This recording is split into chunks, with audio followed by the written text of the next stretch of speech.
Pokajanje pijanice. Ibn Bakevej kaže: pričao mi je Bekran bin Ahmed od Jusufa bin el-Husejna da je rekao: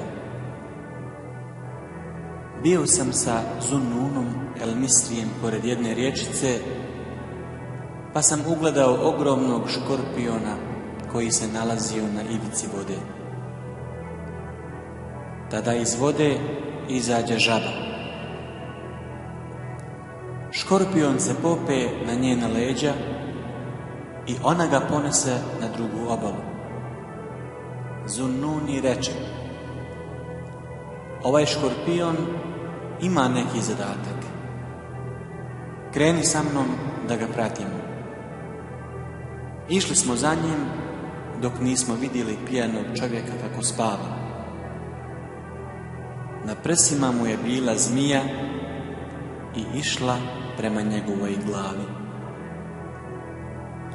Onaj škorpion je sustiže i ubode, a zatim se vrati odakle je došao.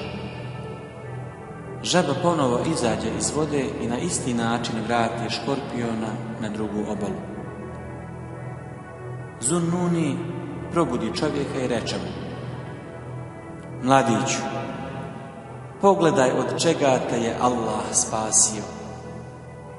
Ovaj škorpion je došao i ubio ovu zmiju koja ti je htjela nauditi. Zatim je rekao u stihovima: o zaboravni, Allah uzvišeni te čuva od svakog zla koje šteti u noći.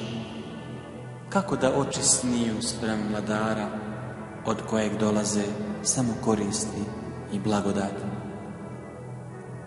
Mladić ustade i reče: Allahu moj, ako ovako postupaš prema onom ko griješi prema tebi, kako si tek blag prema onome ko ti je pokoran. Potom krenu, ja ga upitah: gdje si naumio? Ona reče: u pustinju. Tako mi Allaha, u grad se nikada više vratiti neću.